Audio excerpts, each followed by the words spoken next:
Bonjour bien-aimés, shalom. Nous sommes encore très heureux, nous sommes ensemble encore ce matin du lundi 6 juin 2022. Que le Seigneur vous bénisse abondamment parce que c'est par sa grâce que nous nous retrouvons encore pour ces directs que nous sommes en train de présenter. Que la grâce de Dieu soit vraiment avec vous abondamment. Soyez bénis et nous disons vraiment merci à Dieu parce qu'il nous donne encore la vie, le souffle, la force. Et c'est par son amour que nous nous retrouvons ensemble. Que Dieu vous bénisse abondamment parce que nous savons que chaque fois que nous sommes réunis comme ça, c'est sa grâce. Il nous fait grâce. Et nous partageons sa parole et ces moments où nous devons partager la parole sont des moments très précieux. Très précieux parce que le Seigneur nous aime, il nous fait grâce. Que la grâce et la paix du Seigneur soient avec vous. Nous nous retrouvons encore aujourd'hui pour notre deuxième partie sur le mystère, sur la création. Nous avons commencé ces enregistrements depuis le samedi, ça veut dire aujourd'hui c'est notre deuxième séance. Nous parlons sur le mystère de la création. Dans la création, il y a beaucoup de choses à expliquer, beaucoup de choses à dire, des choses très profondes. Et le samedi, lorsque nous avons introduit, nous avions dit que la création, ce n'est pas juste de l'histoire. Nous ne lisons pas ça comme des simples récits. Mais ce sont des choses très profondes qui cachent les profondeurs de Dieu. Voilà pourquoi le Seigneur nous met à cœur que nous puissions partager sur ces choses. Aujourd'hui encore, nous allons prendre quelques 30 minutes pour partager sur ces thèmes. Et je vais devoir demander à tous ceux qui sont avec nous que nous puissions prendre juste une minute de prière afin que le Seigneur nous oriente. Seigneur, nous bénissons ton nom, tendre Père, parce que tu nous fais grâce de nous retrouver encore ensemble ce matin pour partager ta parole. Je prie que tous ceux qui nous suivent en ligne, en direct, sur le média, qu'ils soient effectivement bénis, que ce moment soit des moments précieux pour chacun, pour son âme, pour le salut. Je prie que tu puisses consoler ceux qui sont attristés, que tu guérisses les malades, que tu visites ceux qui ont besoin de voir ta main puissante. Et nous prions, Seigneur, que l'évangile puisse continuer à se répandre à travers le monde, comme cela a été dit dans ta parole, que tu fortifies tous les serviteurs pour la gloire de ton Saint-Nom. Nous t'avons ainsi prié. Amen. Soyez bénis, bien-aimés dans le Seigneur. Nous sommes ensemble aujourd'hui parce que nous devons continuer cette série d'enseignements, cette série des partages sur ces thèmes très importants, où nous sommes en train de parler sur les mystères de la création. Lorsque Dieu créait, l'Éternel était déjà en train d'annoncer des choses cachées. Dans la création, le Seigneur était en train de parler de lui-même. Dans la création, le Seigneur était en train d'annoncer la venue de son Fils. Dans la création, l'Éternel annonçait la chute de l'homme. Dans la création, le Seigneur annonçait la venue du Fils qui devait venir relever l'homme qui était tombé. Dans la création, l'Éternel était en train déjà d'annoncer beaucoup de choses prophétiquement et nous devons découvrir cela dans les Écritures. Nous devons comprendre cela. Voilà pourquoi nous sommes encore ensemble aujourd'hui pour partager sur ces choses. Et nous allons prendre notre passage de base. Je vous avais dit que notre thème de base, notre passage de base, c'est Matthieu chapitre 13. C'est Matthieu chapitre 13 que nous allons lire, bien que nous allons exploiter aussi la Genèse, parce que c'est la Genèse qui parle de la création. Et là, je vais lire rapidement Matthieu chapitre 13. La Bible nous dit ceci. C'est même ce verset qui nous a motivés à parler de ces thèmes, parce qu'il y a des choses que le Seigneur Jésus-Christ a dites là-dedans. Je prends Matthieu chapitre 13, je vais lire très rapidement le verset 34 et 35. La Bible nous dit ceci dans Matthieu chapitre 13, le verset 34 et 35. Jésus dit à la foule toutes ces choses en parabole et il ne lui parlait point sans parabole, afin que s'accomplisse ce qui avait été annoncé par le prophète. J'ouvrirai ma bouche en parabole, je publierai des choses cachées depuis la création du monde. Vous voyez donc, c'est Jésus qui parlait devant la foule, mais il essaye de faire comprendre à la foule qu'il y a des choses qui ont été cachées depuis la création, que lui, Jésus, doit publier, doit expliquer, doit faire comprendre aux gens. Et il dit que ces choses, il les annoncera, il en parlera en parabole. Et lui ouvrira la bouche en parabole pour publier. Ça veut dire pour expliquer, pour exprimer des choses cachées depuis la création du monde. Ça veut dire qui a créé, nous savons que c'est Dieu qui a créé. Et qui a caché ces choses, c'est Dieu. Donc ça veut dire Dieu, en créant, cachait des choses. C'est très important. Dieu, en créant, il cachait des choses afin que dans la suite des temps, que lui-même, le Seigneur, envoie son Fils pour que son Fils vienne expliquer ces choses qui étaient cachées dans la création. Que son Fils vienne expliquer ou publier des choses qu'il avait cachées depuis la création du monde. Mais ici, je voudrais attirer vraiment l'attention du peuple de Dieu. Jésus-Christ, dans Matthieu 13, il dit: j'ouvrirai ma bouche en parabole. Donc ça veut dire qu'il répète les paroles du prophète. Nous allons aussi aller lire les paroles de ces prophètes-là, parce que Jésus parlait en parabole pour accomplir ce qu'un prophète avait déjà annoncé. Voilà. Alors, les prophètes déjà disaient: j'ouvrirai ma bouche en parabole et je publierai des choses cachées depuis la création du monde. Donc ça veut dire ces choses étaient cachées depuis que Dieu avait commencé à créer jusqu'à l'époque où Jésus devait venir. Ces choses devaient rester cachées. Vous voyez? Donc c'était des choses cachées, mais qui nécessitaient une explication. Et l'explication allait arriver, ou la publication allait arriver lorsque Jésus viendrait. Donc c'est Jésus en arrivant qui publie maintenant les choses cachées. Donc ça veut dire il révèle les choses cachées. Or, Jésus, quand il est arrivé, il a aussi utilisé des paraboles. Bien aimé, on ne peut pas expliquer des choses en parabole. Le parabole nécessite aussi des explications. Ça veut dire quand on parle en parabole, ça veut dire qu'on cache des choses. Alors, Dieu, en créant depuis la création, a caché des choses. Jésus-Christ, en arrivant, utilise encore des paraboles. Donc, ça veut dire qu'il n'a pas révélé. Et quand est-ce que maintenant ces choses que Jésus-Christ a dites en parabole seront éclairées? Vous voyez? Donc, je me répète pour que nous puissions bien comprendre. Comprenons l'introduction de ces choses pour qu'on puisse bien comprendre la création. Donc, ça veut dire, Dieu en créant, depuis la création du monde, a caché des choses. Ici, les prophètes ont annoncé que lorsque Jésus viendra, il ouvrira la bouche, mais en parabole. Donc, des choses cachées, lorsqu'on le dit en parabole, ces choses restent toujours cachées. Parce que les paraboles cachent, les paraboles codent des choses. Des paraboles renferment des choses qui doivent être expliquées. Alors, lorsque Jésus vient, il utilise encore des paraboles sur des choses cachées. Il faut qu'il y ait un moment où les choses cachées qui ont été utilisées en parabole soient encore expliquées. Allons d'abord rapidement voir un peu qui est ces prophètes qui avaient annoncé que j'ouvrirai ma bouche et je publierai des choses cachées. Je vais voir ça. Nous lisons rapidement dans Psaume 78. Pour ceux qui nous suivent, toi qui as la Bible, prends Psaume 78. Nous allons lire rapidement Psaume 78. La Bible nous dit quelque chose dans Psaume 78. Je vais lire très rapidement avec vous. Psaume 78.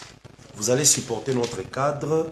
Nous allons développer cette chaîne, ces tableaux avec les temps, ces plateaux avec les temps. Et Là, je lis ma Bible, mais vous ne savez pas la voir. C'est ainsi qu'il est mieux que vous puissiez aussi lire votre Bible.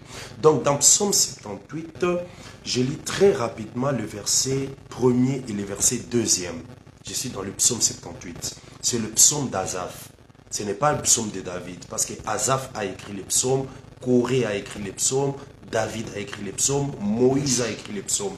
Le psaume n'appartient pas seulement à David, mais c'est l'ensemble de tous ces prophètes. La Bible nous dit ceci. Je lis très rapidement dans Psaume 78, Cantique d'Asaph. Mon peuple écoute mes instructions. Prête l'oreille aux paroles de ma bouche. J'ouvrirai la bouche par des sentences. J'ouvre la bouche par des sentences. Je publie la sagesse des temps anciens. C'est que nos pères, ce que nous avons entendu, ce que nous savons, ce que nos pères nous ont raconté. Je reprends le verset 2 du psaume 78. J'ouvre la bouche par des sentences, je publie la sagesse des temps anciens, ce que nous avons entendu, ce que nous savons, ce que nos pères nous ont raconté. Voilà. Donc c'est Asaph qui avait annoncé cette prophétie en disant: j'ouvre la bouche par des sentences, je publie la sagesse des temps anciens. C'est Asaph qui avait annoncé cela. Et lorsque le Seigneur Jésus-Christ vient, le Seigneur Jésus-Christ vient accomplir ce que les prophètes ont dit. Parce qu'il faut savoir que les prophètes prophétisaient par l'esprit de Christ qui était en eux. Donc c'était l'esprit de Jésus qui était dans les prophètes. Donc ce que Asaph dit là, ce sont les paroles de Jésus. Il faut savoir que tout ce que les prophètes, vous allez retrouver que dans Psaume chapitre 22, vous trouvez David en train de dire: Père, Père, pourquoi m'as-tu abandonné? Ils ont déchiré mes vêtements. C'est David qui dit ça dans le Psaume 22. Mais lorsque Jésus-Christ vient, il répète ces paroles-là à la croix lorsqu'il mourait. Il dit: Père, Père, pourquoi m'as-tu abandonné? Et en même temps, on déchirait les habits ou les vêtements de Jésus-Christ. Donc, les prophètes annonçaient des choses sur l'avenir de Jésus-Christ. C'est très merveilleux. Que le Seigneur vous bénisse. Vous qui nous suivez, n'oubliez pas de vous abonner sur notre chaîne. Vous pouvez aller sur la chaîne YouTube. Dans YouTube, vous écrivez juste Dr Dadi Dan Kadima officiel. Docteur avec DR. Docteur DR Dadi Dan Kadima officiel. C'est notre chaîne et vous vous abonnez. Lorsque vous vous abonnez, même si vous n'êtes pas en direct, vous allez toujours à des moments recevoir nos enseignements. Vous serez très richement bénis.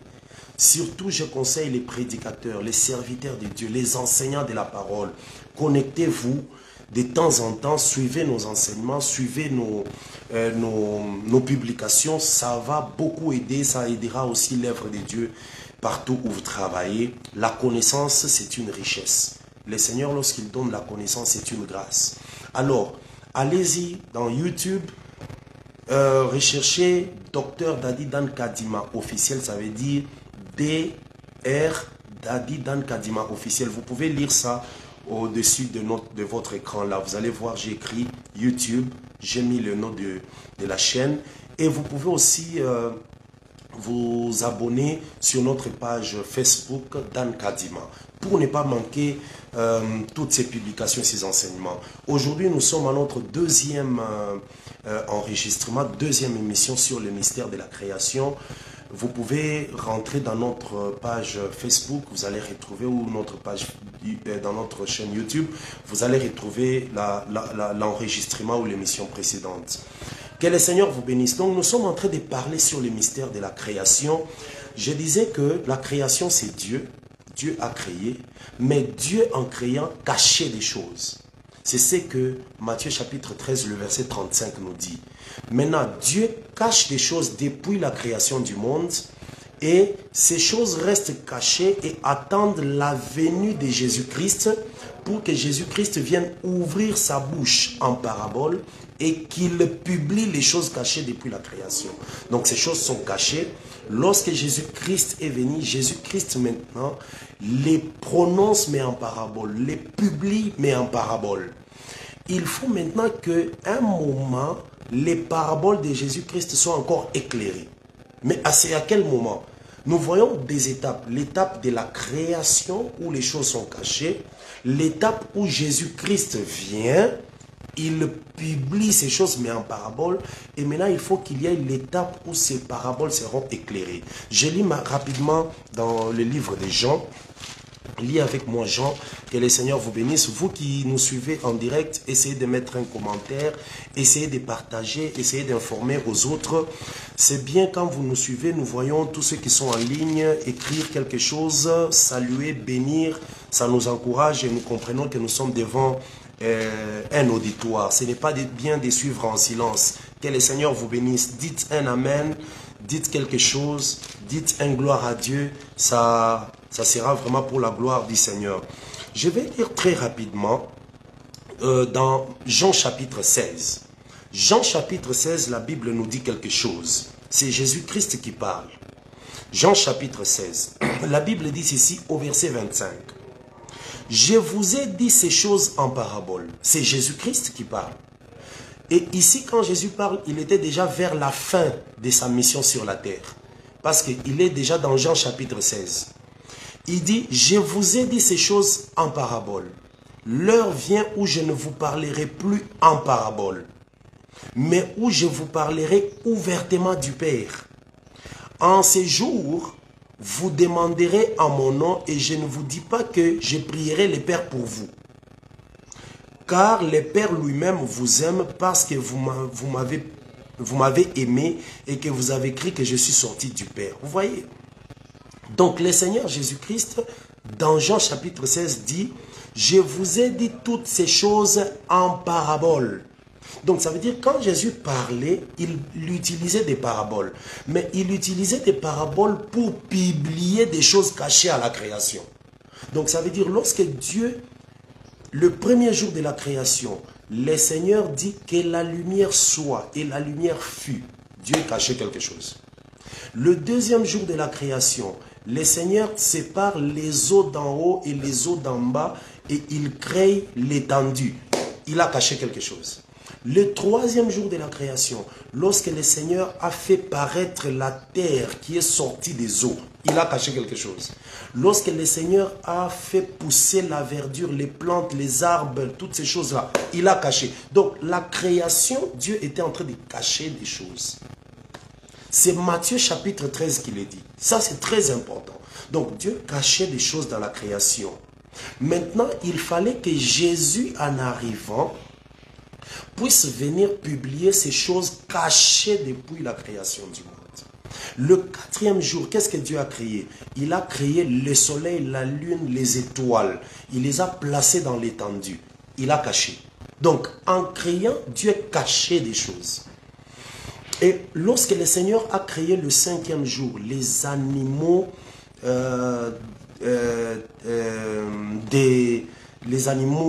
les oiseaux du ciel, les animaux de la mer, toutes ces choses-là, il était en train de cacher. Le sixième jour, Dieu a créé les animaux terrestres, il a créé l'homme, il a créé la femme, il était en train de cacher. Donc, il cachait quelque chose. Mais le but de notre émission, c'est maintenant de découvrir qu'est-ce que Dieu cachait dans la création. Parce que tout ce que Dieu a caché, il les a mis sur écrit. Tout ce que Dieu a caché, il a mis ça sur écrit. La Bible dit que Dieu a déjà tout mis par écrit. Ça veut dire même les choses cachées, il a mis ça par écrit, mais l'Esprit doit révéler cela. Alors ici dans Jean chapitre 16, la Bible dit que l'heure vient où je ne vous parlerai plus en parabole du Père. Parce que la création c'est le Père. Je reprends Jean chapitre 16. Jean chapitre 16 verset 25. Je vous ai dit toutes ces choses en parabole. L'heure vient où je ne vous parlerai plus en parabole, mais où je vous parlerai ouvertement du Père. Vous voyez? Donc la création c'est le Père qui entre dans le temps, le Père qui est éternel, le Père qui est dans l'éternité, mais il s'introduit dans le temps. C'est ça la création.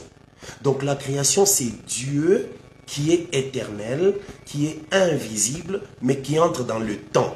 Maintenant, en entrant dans le temps, Dieu se déverse dans ses créatures. Voilà pourquoi l'homme est l'image de Dieu. Vous voyez, l'homme est l'image de Dieu. L'arbre, c'est l'image de Dieu. Le soleil, c'est l'image de Dieu. Il n'y a pas que l'homme qui est image de Dieu. Non. Toutes ces choses que vous voyez sont des images de Dieu. Dieu qui est éternel, lui-même, dans Psaume 84, il s'appelle le soleil de la justice. Ah, donc, si lui est soleil de la justice, ça veut dire le soleil que nous voyons dans le ciel, ce n'est qu'une image. Si Dieu, Jésus-Christ, est l'étoile brillante du matin, donc ça veut dire l'étoile que nous voyons dans le ciel la nuit, ce n'est qu'une image. Si Dieu est l'eau de vie, l'eau vive, l'eau de vie, ça veut dire que l'eau que nous voyons qui passe dans les océans, dans les fleuves, ce n'est qu'une image. Si nous, l'homme est l'image de Dieu, ça veut dire que Dieu est le véritable homme.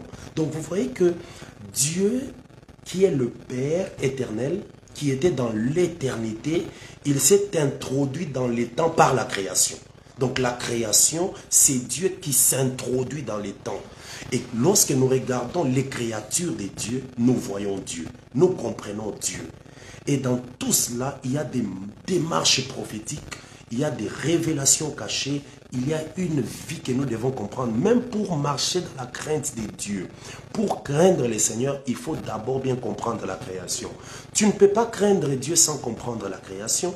Voilà, l'apôtre Paul nous dit que est-ce que la nature elle-même ne vous enseigne-t-elle pas? La nature, c'est quoi? C'est la création. Comment est-ce que tu vas comprendre que l'homme doit épouser la femme si tu n'as pas compris ça lorsque Dieu créait? Lorsque Dieu a créé l'homme et la femme, c'est ainsi que Dieu a introduit les principes du mariage. Donc, la création, c'est une richesse. Nous allons découvrir tout cela dans plusieurs jours. Alors, bien-aimés dans le Seigneur, ici, je rentre très rapidement dans Psaume 78 où nous étions pour dire quelque chose parce que nous nous battons pour respecter ces temps. Nous ne faisons pas beaucoup de temps. C'est juste 30 minutes chaque fois pour comprendre un peu ces mystères.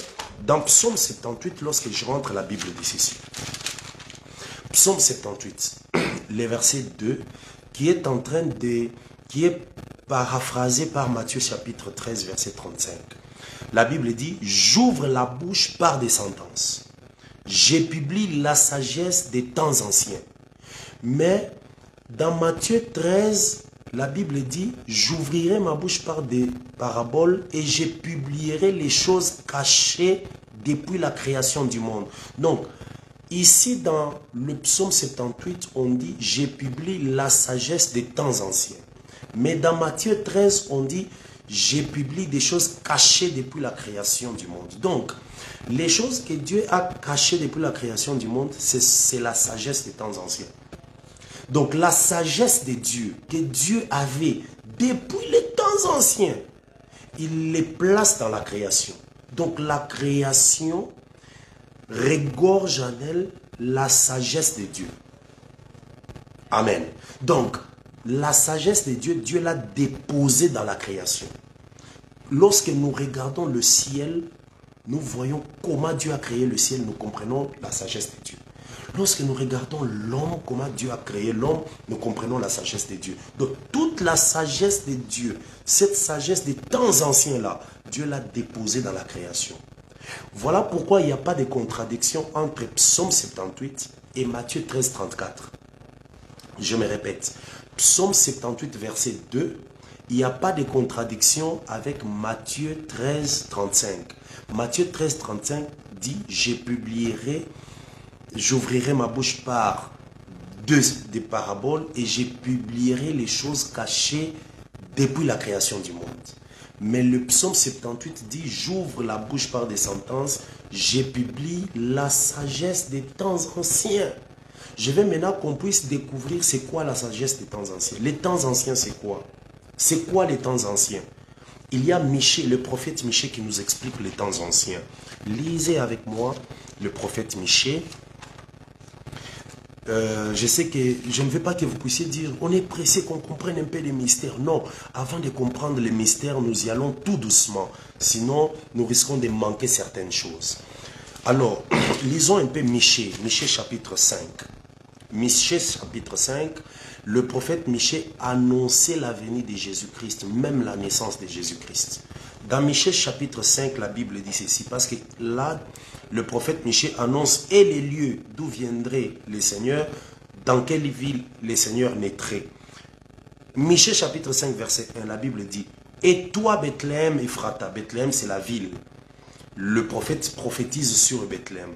Il dit, et toi Bethléem Ephrata, qui est petite entre les milliers de Judas, ça veut dire petite entre les villes de Judas. De toi sortira pour moi, là c'est l'Éternel qui parle par le prophète, de toi sortira pour moi celui qui dominera sur Israël. Et lui dont l'origine remonte aux temps anciens. Donc Jésus qui devait venir naître à Bethléem, naître en Judée, devait sortir des temps anciens. Et il explique, il dit de temps anciens, ça veut dire au jour de l'éternité. Vous voyez? Donc les jours de l'éternité sont des temps anciens. Dans l'éternité, Dieu avait une sagesse qu'il a voulu ressortir. Et pour ressortir cette sagesse, il l'a exprimée par la création. Il l'a exprimée par la création. Mais dans l'éternité, qui était là? Dans l'éternité, il n'y avait que Dieu. Il n'y avait que Dieu dans l'éternité. Donc lorsque lui, Dieu, étant le seul éternel qui était dans l'éternité, et il veut venir maintenant dans les temps, il amène la création, ça veut dire toute la création parle de Dieu. La création, c'est Dieu. Donc il n'y a rien dans la création qui n'exprime pas Dieu. Je ne parle pas de ce que l'homme a fabriqué, mais je parle de ce que Dieu a créé. Les animaux, les oiseaux, les animaux de la mer, l'homme, les plantes, la verdure, les astres lumineux, toutes ces choses-là, c'est Dieu, mais qui s'est exprimé par ses créatures. Voilà pourquoi, pour aujourd'hui, avant de terminer, je voudrais expliquer que Dieu lui-même, qui était dans l'éternité, qui est entré dans le temps par la création. Parce que le temps commence avec la création. Le temps ne commence pas avec l'éternité. Même si Michée dit au jour de l'éternité. Mais dans l'éternité, il n'y a pas de temps. On ne calcule pas de temps. Mais cette durée éternelle aussi est considérée comme des jours. Je sais que ce sont des choses très profondes et le Seigneur nous permettra de bien le comprendre avec tout. Donc ça veut dire Dieu est sorti de l'éternité, il est entré dans les temps par la création. C'est ce que Romains chapitre 1er nous dit. Lisons Romains chapitre 1er. La Bible dit ceci dans Romains chapitre 1er. Je vais lire très rapidement le verset 19. La Bible dit. Romains chapitre 1 verset 19. Car ce qu'on peut connaître de Dieu est manifeste pour eux, Dieu le leur ayant fait connaître. En effet, je suis au verset 20, Romains 1er verset 20. En effet, les perfections invisibles de Dieu, vous voyez, les perfections invisibles de Dieu. Donc, Dieu a des perfections mais qui sont invisibles. Vous voyez, dans l'éternité, Dieu avait des perfections mais invisibles, donc on ne pouvait pas voir. Il y a aussi la puissance éternelle de Dieu. Dans l'éternité, Dieu avait une puissance. Et il y a sa divinité. Toutes ces choses-là, donc les perfections de Dieu, la puissance de Dieu et la divinité de Dieu se voient comme à l'œil depuis la création du monde. Vous voyez, donc depuis la création du monde, Dieu est en train de faire ressortir ses perfections, sa puissance et sa divinité. Donc quand on regarde dans la création, on verra la divinité de Dieu. Quand on regarde dans la création, on verra les perfections invisibles de Dieu. Quand on regarde dans la création, on verra la puissance éternelle de Dieu dans la création. Il dit alors au verset 20, en effet, les perfections invisibles de Dieu, sa puissance éternelle, sa divinité, se voient comme à l'œil depuis la création du monde. Quand on les considère, ça veut dire quand on considère toutes ces choses dans ses ouvrages. Or, les ouvrages de Dieu, ce sont les créatures. Et quand quelqu'un ne comprend pas Dieu par rapport à la créature d'abord, il ne comprendra même pas Dieu par la révélation. Parce qu'il y a des choses cachées dans cette création. Alors, la marche que Dieu a faite depuis Adam, depuis la création d'Adam, jusqu'à la chute d'Adam, l'arrivée de Jésus-Christ, l'arrivée de l'Église, l'enlèvement de l'Église, le retour que Dieu fera pour aller vers Israël, pour sauver Israël, la bataille d'Armageddon, la grande tribulation, les jugements derniers, la période du millénium, toutes ces choses-là se retrouvent dans la création. Tout se retrouve dans la création. Dieu a déjà exprimé ça dans la création et il commence à mettre ça maintenant dans la marche prophétique. Dieu a tout mis dans la création. Tout. Et nous allons découvrir ça. Même dans les 6 jours de la création, nous allons voir comment est-ce que Dieu a commencé et comment est-ce que tout finira. Donc ça, c'est très important. Aujourd'hui, nous devions vraiment exprimer ces choses. Donc la création, c'est l'expression de Dieu, l'expression de ce que Dieu est et de ce que Dieu fait. Donc tout ce que Dieu fait, même la chute de l'homme, le relèvement de l'homme, la venue de Jésus, les saluts, la bataille d'Armageddon, les milléniums, tout jusque dans l'éternité, Dieu a tout exprimé dans la création. Dans la création, Dieu a placé tout. L'enseignement prophétique, l'enseignement doctrinal, l'enseignement révélationnel et l'enseignement de la connaissance. Tout est dans la création. Donc, lorsque nous comprenons la création, même la crainte de Dieu entre en nous. Un homme qui a compris les pensées de Dieu dans la création ne peut pas accepter de vivre dans la vie des péchés, dans la vie de l'immoralité, dans la prostitution, dans l'impudicité, dans l'adultère, toutes ces choses-là. L'homme qui a compris ce que Dieu a mis dans la création comprend même les perfections invisibles de Dieu. Parce que dans les perfections invisibles de Dieu qui sont dans la création, toutes ces perfections nous amènent la crainte de Dieu. Aujourd'hui, les gens ne craignent plus Dieu. Les gens ne marchent plus dans la sanctification parce qu'ils ne comprennent pas les perfections invisibles de Dieu. Que le Seigneur des grâces vous bénisse. C'était ce que nous avions aujourd'hui à présenter. C'est notre deuxième partie sur les mystères, sur la création. Nous allons encore nous retrouver le mercredi pour un autre enregistrement. Vous qui nous avez suivis en retard, allez sur notre chaîne YouTube, Dr Dadi Dan Kadima officiel, tel que c'est écrit sur votre écran. Inscrivez-vous, enregistrez-vous, abonnez-vous. Partagez aussi cette émission d'aujourd'hui. Informez plus aux autres. Nous allons encore nous retrouver le mercredi pour la troisième partie. Ceux qui ont manqué la première partie, rentrez dans notre page Facebook Dan Kadima. Vous allez retrouver l'enregistrement.